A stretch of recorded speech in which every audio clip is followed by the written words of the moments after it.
L'agilité est une qualité indispensable au football. Elle nous permet de passer d'une position à une autre, et ce, de manière rapide.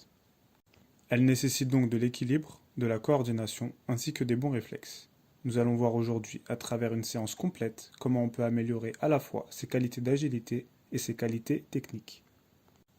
On commence tout de suite avec le premier exercice où on disposera quelques coupelles alignées. On devra réaliser l'aller en motricité en plaçant à chaque fois 2 pieds entre chaque case.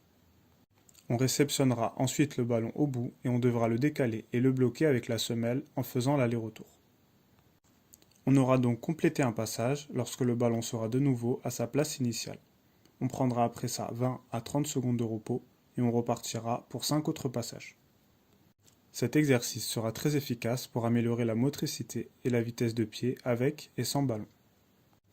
Il améliorera de même le toucher de balle et permettra donc d'être plus serein en match. Sur la partie technique, on utilisera essentiellement la semelle en allant d'un sens puis de l'autre. On passe ensuite au second exercice qui lui aussi est composé d'une partie sans ballon et une partie avec ballon. On utilisera 2 coupelles au départ qui nous serviront à faire 4 déplacements latéraux sous forme de pas chassés.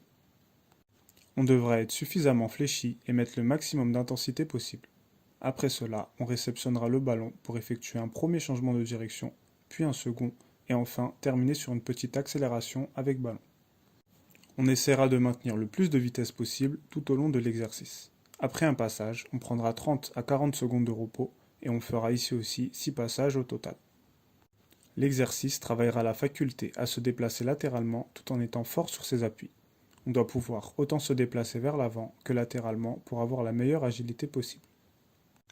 Pour le troisième exercice, on devra réaliser 4 sauts en alternant jambe droite et jambe gauche. Les sauts devront être vers l'avant et légèrement sur le côté. On devra de même toucher son pied avec sa main opposée à chaque réception. Cette partie de l'exercice nous permettra de gagner en stabilité et de même en puissance. Si je veux développer une bonne agilité, je dois pouvoir générer de la force sur une jambe à la fois. On devra ensuite prendre le ballon et réaliser un slalom. On placera les coupelles assez écartées afin de réaliser des courses un peu plus longues. Il sera important de varier la taille de ces slaloms afin de maîtriser le ballon sur petit et plus grand périmètre. On pourra prendre jusqu'à 1 minute de repos pour cet exercice et on fera 5 passages au total. On passe après ça au quatrième exercice où on aura 6 coupelles sous forme de ligne puis de nouveau 6 coupelles à 10 mètres d'intervalle. L'exercice sera assez simple, on aura comme pour les autres exercices un travail sans ballon où on devra avancer et reculer en réalisant des petits pas et en étant proche des coupelles. On prendra ensuite le ballon pour accélérer et faire de même balle au pied, soit avancer et reculer. Comme pour les autres exercices, on cherche à transposer la vitesse d'un mouvement avec le ballon au pied. C'est pour cela que les parties sans et avec ballon se ressemblent. Pour cet exercice, on pourra prendre 45 secondes à 1 minute de repos. On essaiera toujours d'aller le plus vite possible, sans que la qualité d'exécution soit entachée. On n'hésitera pas à prendre plus de repos si c'est nécessaire.